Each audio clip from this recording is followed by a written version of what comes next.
Hello friends, કેમ છો બધા મજામાં? હું છું દર્શક ગજેરા. આપ સૌ મિત્રોનો વિઝન ડિજિટલ એજ્યુકેશનના ઓનલાઈન પ્લેટફોર્મમાં સ્વાગત છે. મિત્રો, ધોરણ 11 ની અંદર વિષય ગણિતમાં આંકડાશાસ્ત્ર નામના ચેપ્ટરના એમસીક્યુ સોલ્વ કરવા સાથે આપણે મળ્યા છીએ. પણ મિત્રો, એમસીક્યુ સોલ્વ કરવા હોય તો એની પહેલા આપણે કન્સેપ્ટ છે એ ક્લિયર કરવો પડે. સૌથી પહેલા આપને ખબર જ છે આપણી પેટર્ન કે ભાઈ સૌથી પહેલા જે કન્સેપ્ટ છે એના જે ફોર્મ્યુલા છે એની આપણે ચર્ચા કરીએ છીએ અને ત્યાર પછી છે એના રિલેટેડ જે એમસીક્યુ છે આપણે સોલ્વ કરીએ છીએ. એટલે ધડાધડી ફટાફટી એમસીક્યુ જે સોલ્વ થઈ જાય છે. પણ હજી એકવાર કહી દઉં મિત્રો, એના જે ફોર્મ્યુલા છે, કન્સેપ્ટ છે એ ક્લિયર કરવો પડશે. અને આ તો સાવ સહેલું ચેપ્ટર છે મિત્રો, આંકડાશાસ્ત્ર. શું કામ? કારણ કે મિત્રો, તમે ધોરણ 9 માં આંકડાશાસ્ત્ર ભણાવતા, ધોરણ 10 ની અંદર આંકડાશાસ્ત્ર ભણ્યા હતા. તો એવું જ અહીંયા ભણવાનું છે, એમાં કઈ નવું નથી. ધોરણ 9 માં તમે ભાઈ મધ્યક, મધ્યસ્થ ને બહુલક ભણ્યા હતા કે નહીં? હા. ધોરણ 10 માં ભણ્યા હતા કે નહીં? તો કે હા. ધોરણ 9 અને 10 માં ફેર શું હતો મિત્રો? થોડોક જ ફેર હતો. ધોરણ 9 ની અંદર તમે અવર્ગીકૃત માહિતી માટે ભણ્યા હતા. ધોરણ 10 માં તમે વર્ગીકૃત માહિતી માટે ભણ્યા હતા, સતત વર્ગીકૃત માહિતી માટે. બસ સૂત્રમાં તો કે થોડો ઘણો સાહેબ ચેન્જીસ હતો. બસ એવી જ વસ્તુ અહીંયા હશે ભાઈ, એમાં કઈ નવું નથી. આંકડાશાસ્ત્રની અંદર મધ્યક, મધ્યસ્થ ને બહુલક છે એની આપણે ચર્ચા કરશી. ત્યાર પછી આવશે સરેરાશ વિચલન છે, વિચરણ છે. બસ એની આપણે ચર્ચા કરવાની છે. ચલનાંક છે. સાહેબ આ થોડાક નવા શબ્દ લાગે. અરે ભાઈ, નવું નથી. તમને આંકડાશાસ્ત્રની અંદર મધ્યક, મધ્યસ્થ ને બહુલક આવડે કે નહીં? તો કે હા, અમને આવડે. તો બસ એના ઉપરથી જ આપણે આગળ વધવાનું છે આમાં. તો સાહેબ આ ઈઝી હશે, સાવ ઈઝી છે. જો 1 by 1 છે આપણે સેશનની શરૂઆત કરીએ. પણ સૌથી પહેલા લેક્ચર નંબર કેટલામો છે મિત્રો? તો કે લેક્ચર નંબર 1 છે. એની અંદર સૌથી પહેલા જે આના ફોર્મ્યુલા છે એની આપણે ચર્ચા કરશી. કારણ કે જેટલા ફોર્મ્યુલા છે એ મજબૂત હશે, જેટલા ફોર્મ્યુલા છે એ સ્ટ્રોંગ હશે, એટલે આપણે એમસીક્યુ અને દાખલા ગણવામાં છે બહુ મજો પડી જવાનો છે. ચાલો, ઝડપથી રાહ જોઈ રહ્યા હતા.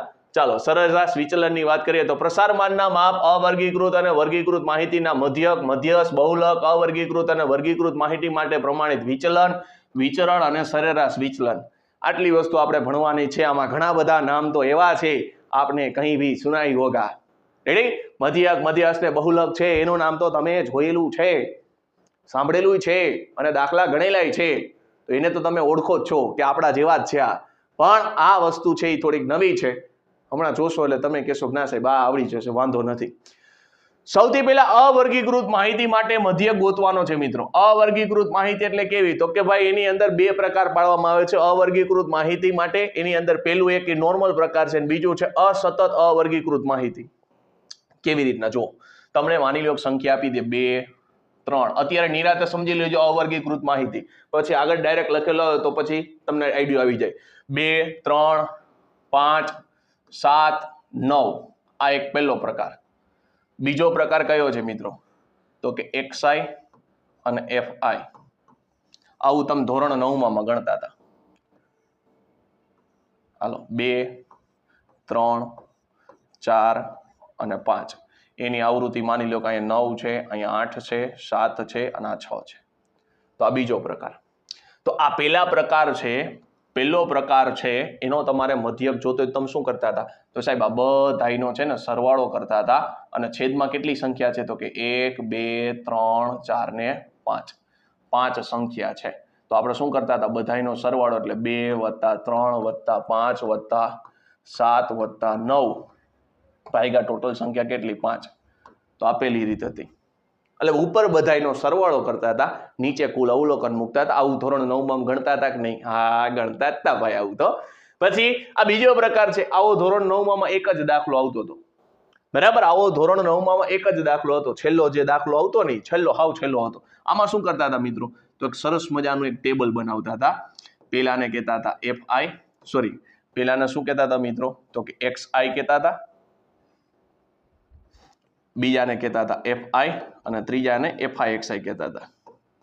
હવે અહીંયા શું કરતા હતા? XI તમને આપી 2, 3, 4 આ રીતના આપી છે. અહીંયા FI કેટલી છે? તો કે 9, 8, 7.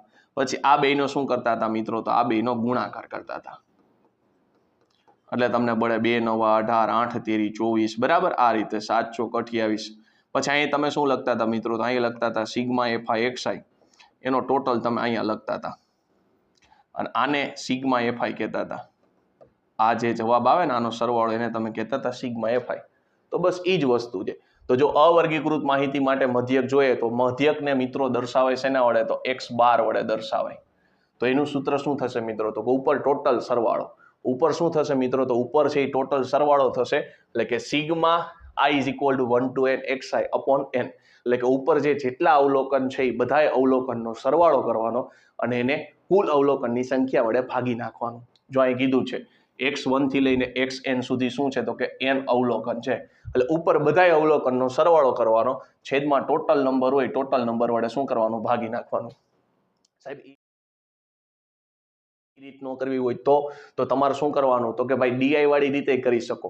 આમાંથી કોઈ પણ તમને મજા આવે એ કિંમત એકાદી ધારી લ્યો, બરાબર? કોઈ મજા આવે એવી એકાદી કિંમત ધારીને પછી તમારે દાખલો ગણવો હોય તો એ રીતે ગણી શકો, પણ એ રીત થોડીક લાંબી પડે. ક્યારે? જો આવા છોટે છોટે આંકડા હોય ને તો કઈ વાંધો નથી. મોટા મોટા આંકડા હોય ને તો એ રીત સહેલી પડે, કારણ કે એક જ મોટી વેલ્યુ આવશે, બાકી બધી તો કિંમત કેવી આવશે? નાની જ આવશે. પણ એ સૂત્ર યાદ રાખી લો. સૂત્ર શું છે? તો કે x bar is equal to a plus sigma d i upon n. D i ની વેલ્યુ ખાસ ધ્યાનમાં રાખવી પડશે.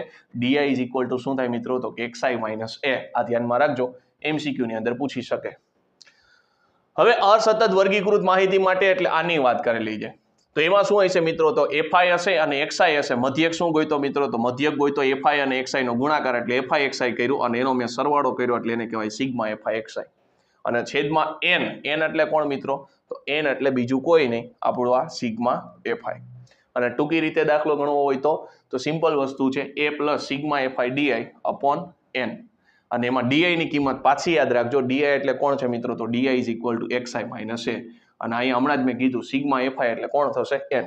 સિગ્મા fi લખો તોય ચાલે, n લખો તોય ચાલે. ચાલો, ક્લિયર? આગળ વધીએ. સતતની વાત કરીએ, જે ધોરણ 10 માં આવતી હતી એની માટે. તો ધોરણ 10 ની અંદર તમે 3 રીત શીખાતા. ધોરણ 10 ની અંદર તમે 3 રીત શીખાતા: સીધી રીત, ધારેલ મધ્યકની રીત અને પદ વિચલનની રીત.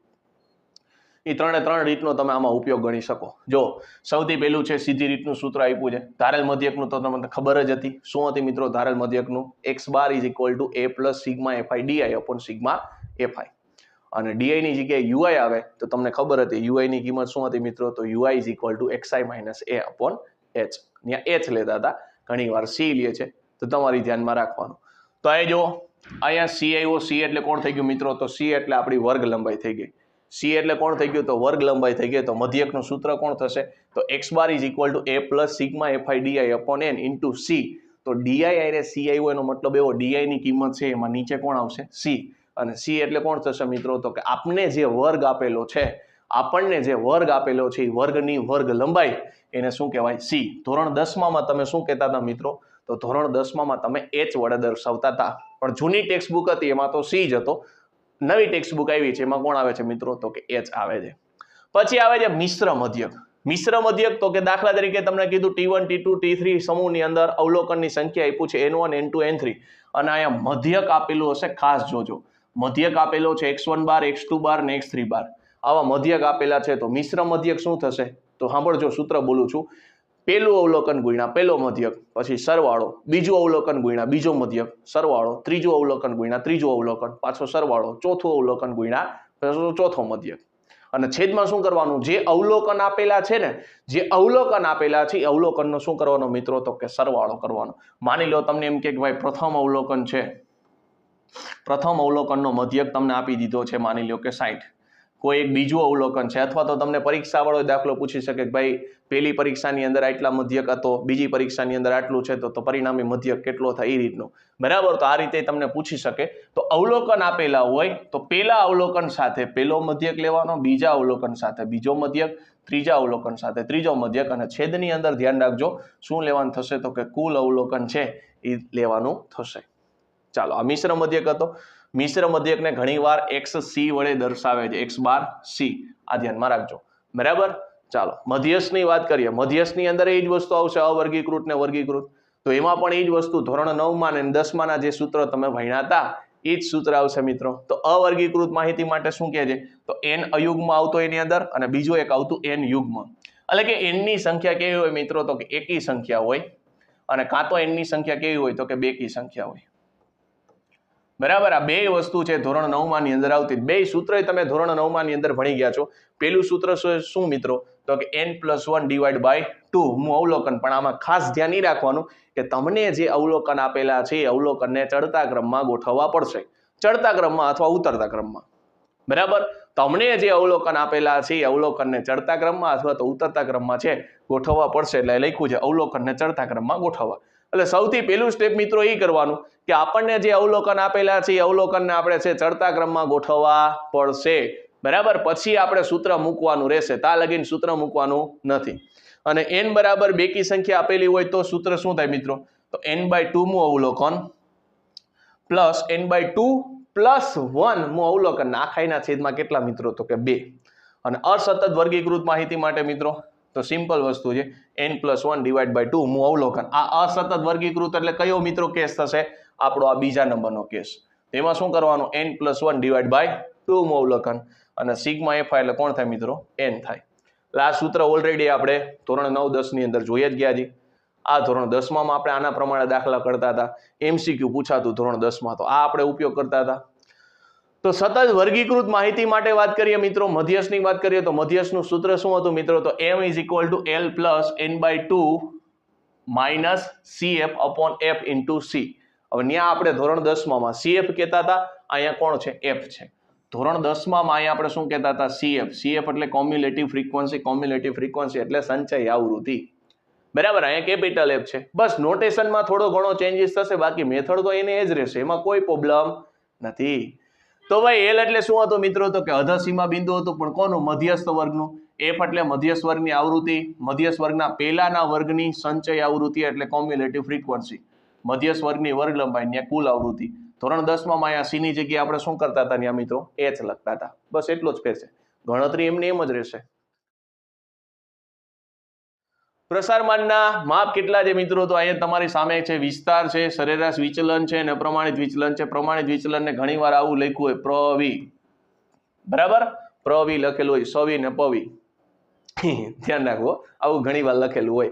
તો વિસ્તાર તો મિત્રો સાવ સહેલો છે. વિસ્તારમાં શું કરવાનું? તમને જે સંખ્યા આપી એમાંથી સૌથી મોટી સંખ્યા ગોતી લેવાની અને સૌથી નાની સંખ્યા ગોતી લેવાની, અને એની બેને શું કરવાની? બાદબાકી. સૌથી મોટી સંખ્યા ગોતવાની, સૌથી નાની સંખ્યા ગોતવાની, પછી શું કરવાનું? એ બેની બાદબાકી. એને કહેવાય વિસ્તાર એટલે રેન્જ. તો વિસ્તાર તમને મળી ગયો મિત્રો. વિસ્તાર એટલે રેન્જ. રેન્જ એટલે કોણ થાય? આર. સૌથી મોટું અવલોકન ને સૌથી નાનું અવલોકનની શું કરવાની મિત્રો? બાદબાકી કરવાની. એને કહેવાય વિસ્તાર. સરેરાશ વિચલનમાં તો કે અવર્ગીકૃત માહિતી માટે મધ્યકથી સરેરાશ વિચલન. હમણાં ઘડીક પછી મધ્યસ્થથી આવશે. અહીંયા મધ્યકથી છે, ઘડીક પછી મધ્યસ્થથી આવશે. તો સૂત્રમાં જોજો થોડો ઘણો ડિફરન્સ હશે. તો મધ્યકથી સરેરાશ વિચલન જોતો હોય તો શું કરવાનું? તો કે xi માંથી x બાર. x બાર એટલે કોણ થાય મિત્રો? તો કે મધ્યક થાય. તો xi માંથી x બાર બાદ કરવાનો અને પછી એનો શું લઈ લેવાનો? માનાંક. માનાંક લઈ લેશો. આ માનાંક લઈ લેશો એટલે કિંમત કેવી મળશે? તો કે માનાંક લઈ લેશો એટલે કિંમત મળશે તમને મિત્રો ધન. અને પછી એનો શું કરવાનો? તો કે સરવાળો કરવાનો. xi માંથી શું કરવાનું? તો કે xi બાદ કરી નાખવાનું. xi માંથી શું કરવાનું? x બાર એટલે મધ્યક પેલા બાદ કરી નાખવાનું. જો દાખલા ગણવાના સ્ટેપ જ બોલું છું. xi માંથી શું કરવાનું મિત્રો? તો xi માંથી x બાર છે એ પેલા બાદ કરી નાખવાનું. પછી એનો શું લઈ લેવાનો? તો કે માનાંક લઈ લેવાનો. માનાંક લઈ લેશો એટલે કિંમત કેવી મળે મિત્રો? તો કે ધન મળે. અને પછી એનો શું કરવાનો? સરવાળો કરવાનો. અને ભાગ્યા n એટલે આપણે ટોટલ આવૃત્તિ. બરાબર, n એટલે ટોટલ આવૃત્તિ અથવા તો અવલોકનની સંખ્યા. અસતત વર્ગીકૃત માહિતી માટે પૂછે તો તમને ખબર પડી જાય છે અસતત માહિતીનો એટલે બીજો કેસ આવશે, તેમાં એક fi આવી જશે. તો સૂત્રમાં કોઈ ચેન્જીસ નથી. જો સૂત્ર એમનેમ જ છે, ખાલી ગુણાકારમાં કોણ આવી જશે મિત્રો? fi આવશે. તો આમાં શું કરવાનું? ઓલા સ્ટેપ હતા તે તો કરવાના જ, કે xi માંથી x બાર ગોતી લેવાનો, પછી એનો શું લઈ લેવાનો મિત્રો? માનાંક લઈ લેવાનો એટલે કિંમત ધન મળશે. પછી એક સ્ટેપ થોડુંક વધારાનું આવ્યું. શું મિત્રો? એને છે fi એટલે શું કરવાનો? ગુણાકાર કરવાનો. fi એટલે શું કરવાનું? ગુણાકાર કરવાનો. પછી એનો સરવાળો કરવાનો અને ભાગ્યા કુલ આવૃત્તિ. એટલે કોણ મળશે મિત્રો? તો કે મધ્યકથી સરેરાશ વિચલન. અને વર્ગીકૃત માહિતીમાં તો મેથડ એ જ રહેશે, એમાં કોઈ ચેન્જીસ નહીં થાય. મધ્યક ગણવાની પેટર્ન બદલે. આ મધ્યક છે એ ગણવાની પેટર્ન બદલે. તમે મધ્યક કઈ રીતે ગણો છો એના ઉપર આધાર રાખે. બરાબર, સાદી રીતે ગણો છો કે ધારેલ મધ્યકની રીતે ગણો છો, પદ વિચલનની રીતે ગણો છો, એના ઉપર ડિપેન્ડ. બાકી બેયના સૂત્રમાં કોઈ ચેન્જીસ નથી. મધ્યસ્થી સરેરાશ વિચલન. જો આગળ જ્યાં x બાર હતો મિત્રો, આગળ જ્યાં x બાર હતો ત્યાં હવે આવી જશે m. એટલે મધ્યસ્થી સરેરાશ વિચલન થઈ ગયું. તેમાંય પ્રોસેસ ઈ જ કે ભાઈ પહેલા તમારે ગોતવાનું મધ્યસ્થ. જો પાછળથી ચાલુ કરવાનું કેલ્ક્યુલેશન ગણવામાં શું કરવાનું મિત્રો? પાછળથી ચાલુ કરવાનું. પહેલા x બાર ગોતવાનો, પછી xi માંથી x બાર ગોતવાનો, પછી એનો શું લઈ લેવાનો માનાંક, અને પછી એનો શું કરવાનો સરવાળો. આમાં એમ જ પહેલા આપણે શું ગોતશે મિત્રો, તો પહેલા આપણે ગોતવાનું છે મધ્યસ્થ. મધ્યસ્થ ગોતશો, પછી શું કરવાનું તો કે xi માંથી મધ્યસ્થ બાદ કરીને પછી એનો શું લઈ લેવાનો માનાંક, એટલે કિંમત કેવી મળે મિત્રો, તો કિંમત છે એ તમને ધન મળે, અને પછી એનો શું કરવાનો સરવાળો. અસતતની વાત કરીએ તો એમાં એ જ વસ્તુ, પહેલા આપણે ગોતશી મધ્યસ્થ ગોતશી, મધ્યસ્થ ગોતાઈ જાય પછી xi માંથી બાદ કરીને એનો માનાંક લઈ લેશો એટલે કિંમત ધન મળે, અને એનો ગુણાકાર કોની હારે કરવાનો તો કે fi હારે કરવાનો ગુણાકાર, અને પછી એનો શું કરવાનો સરવાળો. સતતનું કીધું હોય તો એ જ વસ્તુ રહેશે, ખાલી મધ્યસ્થની ગણતરીમાં ચેન્જીસ થશે, બાકી કોઈ ચેન્જીસ થશે નહીં. એટલે આમાં એક સાથે એક ફ્રી છે. જો બમ્પર ઉપર છો, x બાર જે હતું મિત્રો ત્યાં કોણ આવશે મિત્રો, મધ્યસ્થ આવશે, એટલે એક સાથે એક ફ્રી, બાય 1 get 1 ફ્રી. હાલો રેડી. એટલે ખાલી મધ્યસ્થની ગણતરીમાં ચેન્જીસ થશે, બાકી પેટર્ન તો એની એ જ રહેશે, ગણો છો એમ જ ગણવાનું છે, એમાં કોઈ ચેન્જીસ નથી. પ્રમાણિત વિચલન છે તો કે આપેલ માહિતીના અવલોકનના તેમના મધ્યકથી લીધેલા વિચલનોના વર્ગની સરેરાશ કિંમતના ધન વર્ગમૂળ, કારણ કે વર્ગમૂળ કોઈ દી ઋણ ન હોય, ધન વર્ગમૂળને શું કહેવાય મિત્રો, તો કે પ્રમાણિત વિચલન કહેવાય છે.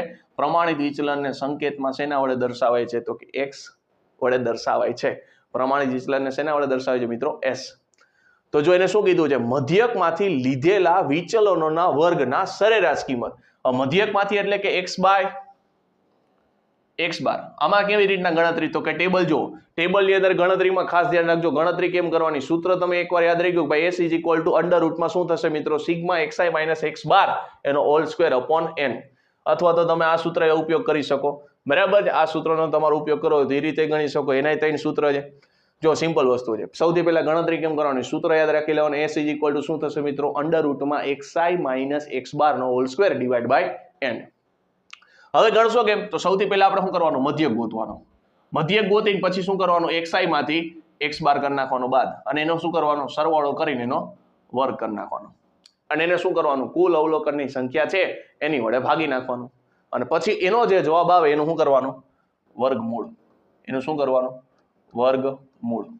એટલે આ તમને કોણ મળશે તો કે એટલે કે પ્રમાણિત વિચલન. આનો ઉપયોગ કરવો હોય તો મધ્ય ગોતીને શું કરી નાખવાનો મિત્રો, સ્ક્વેર કરી નાખવાનો, અને xi એટલે આપણી જે મધ્ય કિંમત હશે ને, મધ્ય કિંમતનો વર્ગ કરીને એનો સરવાળો કરવાનો, અને એને ડિવાઈડ શું કરવાનું, કુલ અવલોકન, અને પછી એનો જે સાદુરૂપનો સિમ્પ્લિફિકેશનનો જવાબ આવે એનું શું કરી નાખવાનું, વર્ગમૂળ. સિમ્પલ. એ હમણાં આપણે એમસીક્યુ સોલ્વ કરશે એટલે તમને ઓટોમેટિક ખબર પડી જશે કે ક્યારે કયા સૂત્રનો ઉપયોગ કરવો. વર્ગીકૃત અસતત માહિતી માટે તો મિત્રો એના માટે સૂત્ર છે s ઇઝ ઇક્વલ ટુ શું થશે તો અંડર રૂટ સિગ્મા fi બ્રેકેટની અંદર xi માઇનસ x બાર નો હોલ સ્ક્વેર અપોન n. અહીંયા વાત કરીએ તો ત્યાં શું થશે મિત્રો તો કે s is equal to under રૂટમાં સિગ્મા fi xi નો સ્ક્વેર, ખાલી xi નો સ્ક્વેર ધ્યાનમાં રાખજો, fi xi નો હોલ સ્ક્વેર નથી, ખાલી xi નો જ હોલ સ્ક્વેર છે. ડિવાઇડમાં કોણ થશે n, માઇનસ બ્રેકેટની અંદર શું થશે તો કે sigma fi xi upon n, અને એનો બ્રેકેટનો હોલ સ્ક્વેર છે. આ બેમાં ઘણો ફેર છે, હાથી ઘોડાનો ફેર છે એમ કહીએ ને, બસ હાથી ઘોડાનો ફેર છે ને, ખરેખર હાથી ઘોડામાં ફેર જ છે, બસ આ એવું જ છે. વર્ગીકૃત માહિતીની વાત કરીએ તો મિત્રો, તો વર્ગીકૃતમાં સતત માહિતી માટે વાત કરીએ તો સૂત્ર કોણ થશે તો મિત્રો તો કે અંડર રૂટમાં સિગ્મા fi બ્રેકેટની અંદર xi માઇનસ x બાર નો હોલ સ્ક્વેર અપોન n. અને જો સતત આવૃત્તિ વિતરણમાં k વર્ગોની મધ્ય કિંમત છે x1 x2 up to xk હોય, અને તેને અનુરૂપ આવૃત્તિ છે f1 f2 અને અનુરૂપ fk હોય તો તમે આ સૂત્રનો ઉપયોગ કરી શકો, બરાબર. આ સૂત્ર એટલે કયું, સિગ્મા fi di નો સ્ક્વેર, પર્ટિક્યુલર di ની વાત છે, upon n minus sigma fi di upon n, અને એનો whole square into c. c શું કામ આવ્યું, કારણ કે અહીંયા વર્ગની વાત કરેલી છે, અહીંયા જ્યારે વર્ગ નહોતો, બસ આટલો ફેર છે. વર્ગ આવે તો તમારે વર્ગની વર્ગ લંબાઈ છે એને ગુણવાન થાય, પણ ક્યારે, આખું સાદરૂપ આપો ને એ પછી છેલ્લે તમારે વર્ગ લંબાઈ છે એ ગુણવાની થશે, અને ડી ની કિંમત તો તમને ખબર જ છે. વિચરણની વાત કરીએ મિત્રો, તો વિચરણને શું કહે મિત્રો, તો પ્રવિ હતી ને એનો સ્ક્વેર કરો એટલે તમને કોણ મળે, વિચરણ મળે. જોજો બધા શબ્દ એક જેવા જ લાગશે, પ્રવિ છે, પ્રમાણિત વિચલન છે, એનો તમે વર્ગ કરો એટલે કોણ મળે, વિચરણ મળે. તો પ્રમાણિત વિચલનના વર્ગને જોજો, પ્રમાણિત વિચલનના વર્ગની શું કહેવાય તો કે એ માહિતીનું વિચરણ કહેવાય. વિચરણ એટલે કોણ થાય તો પ્રમાણિત વિચલનનો જે જવાબ મળ્યો ને એને શું કરવાનું, વર્ગ કરી નાખવાનો, એટલે તમને કોણ મળે, વિચરણ મળે. ચલનાંક શું કહેવાય મિત્રો, તો ચલનાંક એટલે કાંઈ નથી, અત્યાર સુધીની જે કથા કરી ને એના જ કંઈક સૂત્ર હશે. જો ચલનાંક એટલે શું, તો પ્રમાણિત વિચલન અને ચલ મધ્યક, પ્રમાણિત વિચલન અને મધ્યક એ બેનો શું કરવાનો? ભાગાકાર કરવાનો અને પછી એનો જે જવાબ આવે ને એને 100 વડે ગુણી નાખવાનો. એટલે શેમાં મળશે? તો કે ટકાવારીમાં મળે. એને કહેવાય ચલનાંક. તો ચલનાંક ઇઝ ઇક્વલ ટુ કોણ થશે? તો કે પ્રમાણિત વિચલન ભાગ્યા કોણ થશે? મધ્યક. અને એનો જે જવાબ આવે એને ગુણ્યા 100 કરનો એટલે તમને મળે ચલનાંક. હવે પ્રમાણિત વિચલન ગોતતા આવડે? હા. મધ્યક ગોતતા આવડે? હા. એ બેનો શું કરવાનો? ભાગાકાર કરવાનો. ગુણ્યા 100 કરી નાખવાનો એટલે તમને કોણ મળશે? ચલનાંક મળશે. આ બે વસ્તુ યાદ રાખજો. MCQ ની અંદર કામ આવશે કે જે માહિતીના ચલનાંકનું મૂલ્ય ઓછું હોય તે કેવી છે માહિતી? વધુ છે એ સાતત્ય દર્શાવે છે. અને જે માહિતીનું ચલનાંકનું મૂલ્ય છે એ વધારે હોય તે માહિતીનું વિચલન પણ કેવું હશે મિત્રો? તો કે વધારે દર્શાવે છે. પછી જે y is equal two ax plus b છે તો તમે મધ્યક ગોતો ને, મધ્યક ખાસ ધ્યાન રાખજો, મધ્યક ગોતો ને તો આ a અને b છે ને એને કોઈ પણ પ્રકારનું નુકસાની થાય નહીં. આવું તમે ગોતતા હતા બરાબર. ધોરણ 10 માં આવા તમે સૂત્રોનો ઉપયોગી કરતા હતા કે એક માહિતીનો મધ્યક આટલો છે ને ફલાણા વડે ગુણવાથી, ફલાણા ઉમેરવાથી, ફલાણા વડે ભાગવાથી, બસ એના જેવું જ છે. પછી એનું તમારે પ્રમાણિત વિચલન જોતું હોય તો SY નું પ્રમાણિત વિચલન ગોતવાનું અને એની કિંમત હશે ને શું કરવાનું? મોડમાં લઈ લેવાનું. ના એ કોણ મળશે? તો કે S નું એટલે કે પ્રમાણિત વિચલન X નું ગોતી લેવાનું. વાત થઈ ગઈ પૂરી. હવે અહીંયા તમારે આ બે વસ્તુ ધ્યાન રાખજો. સાચો સિગ્મા xi જોતો હોય ને સાચો સિગ્મા xi નો સ્ક્વેર જોતો હોય તો શું કરવાનું? જે અવલોકન હોય એ અવલોકનને શું કરવાનું? મધ્યક હારે ગુણી નાખવાના અને પછી માઇનસ કરવાનું કોણ? તો કે ખોટા અવલોકનનો જે સરવાળો છે, એક હોય તો એક, બે હોય તો સરવાળો થાય, એ ખોટા અવલોકનના સરવાળાને બાદ કરવાનો અને સાચા જેટલા અવલોકન હોય સાચા અવલોકનનો સરવાળો કરવાનો. તમને કોણ મળશે? તો કે સિગ્મા xi મળશે. સિગ્મા xi સ્ક્વેર જોતો હોય તો તમારે શું કરવાનું? તો કે અવલોકન છે પ્રમાણિત વિચલનનો સ્ક્વેર કરવાનો, મધ્યકનો સ્ક્વેર કરવાનો, માઇનસ ખોટા અવલોકનોના વર્ગનો સરવાળો કરવાનો. ધ્યાન રાખજો, એના વર્ગ કરીને એનો સરવાળો કરવાનો અને સાચા અવલોકન હશે એનો વર્ગનો સરવાળો શું કરવાનો? માઇનસ કરવાનો. પછી 1 2 3 માટે વિચરણ જોતું હોય તો મિત્રો, તો વિચરણ જોતું હોય તો શું કરવાનું? ડાયરેક્ટ સૂત્ર યાદ રાખજો. 1 થી n સુધીની સંખ્યા એટલે પ્રાકૃતિક સંખ્યાનું વિચરણ જોતું હોય તો એનું સૂત્ર શું થશે? તો કે 1/12 n² - 1. બેકી સંખ્યા માટે વિચરણ જોતું હોય તો 1/3 બ્રેકેટની અંદર n² - 1. એકી સંખ્યા માટે વિચરણ જોતું હોય તો 1/3 બ્રેકેટની અંદર n² - 1.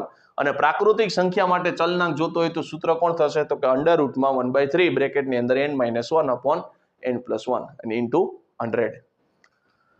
બહુલકની વાત કરીએ મિત્રો. બહુલક એ સહેલું હતું. ધોરણ 9 માં તમે બહુલક શીખી ગયા હતા કે જે સૌથી વધુ વખત છે અવલોકન રિપીટ થાય એને આપણે શું કહેતા હતા મિત્રો? બહુલક કહેતા હતા. અને ધોરણ 10 માં તમે ટેબલ વાળું શીખી ગયા હતા સતત વર્ગીકૃત માહિતીમાં બરાબર. z is equal to l plus f1 minus f0 અપોનમાં 2f1 minus f0 minus f2 bracket પૂરો ઇન્ટુ h. ત્યાં ધોરણ 10 માં તમે આવું કરતા હતા. બસ એવું જ આની અંદર આવશે, કોઈ નવું નથી. બહુલક છે ને z વડે દર્શાવે મિત્રો. તો કે અવર્ગીકૃત માહિતીમાં સૌથી વધુ વખત જે અવલોકન છે એ પુનરાવર્તિત થાય છે એ બનતા અવલોકનને માહિતીનું શું કહેવાય મિત્રો? તો માહિતીનો બહુલક કહેવાય છે અને z વડે તમે દર્શાવતા હતા. અસતત આવૃત્તિ વિતરણમાં ચલની કિંમત છે એ જે આવૃત્તિની મહત્તમ હોય તે કિંમતની આવૃત્તિને શું કહેવાય? તો આવૃત્તિ વિતરણનો બહુલક કહેવાય. આ સેન્ટેન્સ તમને સમજાવું, જો ઉદાહરણથી સમજાવું એટલે તમને ખબર પડી જશે. xi fi માની લો xi ની અંદર લખું છું 3 5 7 અને 9. fi ની અંદર લખું છું 4 6 2 1. તો બહુલક આનો મારે જોતો હોય તો બહુલક કોણ થાય? તો fi ની અંદર સૌથી મોટી કિંમત જોવાની, આવૃત્તિની મહત્તમ કિંમત જોવાની. આવૃત્તિની મહત્તમ કિંમત કોણ છે? 6. આવૃત્તિની મહત્તમ કિંમત કોણ છે મિત્રો? આવૃત્તિની મહત્તમ કિંમત છે 6. તો 6 ની સામે કોણ છે? 6 ની સામે છે 5. તો આનો બહુલક મને મળી ગયો કેટલો મિત્રો? 5. સિમ્પલ. એટલે તમને કીધું છે કે અસતત આવૃત્તિ વિતરણમાં ચલની જે કિંમતની આવૃત્તિ મહત્તમ હોય, આ રે મહત્તમ, તો તે કિંમતની આવૃત્તિ વિતરણનો શું કહેવાય મિત્રો? બહુલક કહેવાય. એટલે કોણ થશે? 5 થશે. હવે બહુલકનું બીજું સૂત્ર જે તમે ધોરણ 10 માં શીખી ગયા હતા, બહુલક is equal to l plus f1 minus f0 અપોનમાં 2f1 minus f0 minus f2 into c. અહીંયા નોટેશનમાં થોડોક ચેન્જ છે. f માઇનસ f1 અપોનમાં 2f minus f1 minus f2 આટલો ચેન્જીસ છે. અને c હતો ત્યાં કોણ આવતું? h આવતું. આટલો ફેરફાર છે. l એટલે કોણ હતી? તો કે બહુલક વર્ગની અધસીમા. f1 એટલે બહુલક વર્ગની પુરોગામી, પુરોગામી એટલે આગળના વર્ગની આવૃત્તિ. f2 એટલે બહુલક વર્ગની અનુગામી એટલે પાછળના વર્ગની આવૃત્તિ. f એટલે બહુલક વર્ગની આવૃત્તિ અને c એટલે વર્ગ લંબાઈ. સંમિત આવૃત્તિ વિતરણ માટે કોણ હશે મિત્રો? તો યાદ રાખજો, તમને રકમમાં લખીને કે સંમિત આવૃત્તિ વિતરણ છે તો તમારે ધ્યાનમાં રાખી લેવાનું, મધ્યક, મધ્યસ્થ ને બહુલક ત્રણેય કેવા થશે? સરખા થશે. ધન વિષમ આવૃત્તિ વિતરણ કીધું હોય તો બહુલક કરતા મધ્યસ્થ મોટો થશે અને મધ્યસ્થ કરતા મધ્યક છે એ પણ મોટો થશે. ઋણ આવૃત્તિ વિતરણમાં કોણ થશે મિત્રો? એના કરતા ઊંધું. ઋણ વિષમ આવૃત્તિ વિતરણ માટે યાદ રાખવાનું, સૌથી વધારે બહુલક થશે, એના કરતા ઓછું મધ્યસ્થ, એના પછી મધ્યક. અને એક સૂત્ર તમે જોઈ જ ગયા હતા મિત્રો કે ભાઈ બહુલક ઇઝ ઇક્વલ ટુ કોણ હતું? 3m - 2x બાર, એટલે કે z ઇઝ ઇક્વલ ટુ 3 મગન ને 2 Chhagan. z is equal two કોણ થઈ ગયું મિત્રો? 3 મગન ને 2 છગન. આ સૂત્ર આપણા માટે ફેવરિટ હતું ધોરણ 10 માં. અને આના રિલેટેડ તમને MCQ પૂછતા હતા, બરાબર? આમાં પણ તમને પૂછી શકે, એટલે ધ્યાન રાખવાનું. સૂત્ર z ઇઝ ઇક્વલ ટુ કોણ છે? 3m - 2x બાર. ચાલો, તો અહીંયા આપણું જે ફોર્મ્યુલાનો લેક્ચર, કન્સેપ્ટનો લેક્ચર હતો એ આપણો ખતમ કરીએ છીએ. નેક્સ્ટ સેશનની અંદર આના રિલેટેડ જે MCQ છે એની આપણે ચર્ચા કરવાની છે. પણ મિત્રો ત્યાં સુધી આના જેટલા ફોર્મ્યુલા છે એ ફોર્મ્યુલા ક્લિયર કરવા પડશે. એકવાર ફોર્મ્યુલા ક્લિયર થઈ જશે એટલે પછી જો આ ચેપ્ટરની અંદર તમને ધડાધડી મજા આવશે. કારણ કે આખું ચેપ્ટર જે ફોર્મ્યુલા આધારિત છે, એટલે જ્યાં સુધી તમને ફોર્મ્યુલા નહીં આવડે, સૂત્ર નહીં આવડે, ત્યાં સુધી જે આ ચેપ્ટરની અંદર ટપી પડવી થોડીક અઘરી પડી જશે. એટલે ચેપ્ટરની અંદર ટપી પડવી હોય તો સૌથી પહેલા છે ફોર્મ્યુલા છે, થોડી ઘણી વસ્તુ છે એ ક્લિયર હોવી જોઈએ. એના માટે ખાસ આ લેક્ચર છે એ જોવો પડશે. તો મિત્રો હું એવી આશા રાખું છું કે નેક્સ્ટ સેશનની અંદર જ્યારે આપણે પાછા મળીએ ત્યારે આના ફોર્મ્યુલા છે એ ક્લિયર હશે. ચાલો મિત્રો, થેન્ક યુ.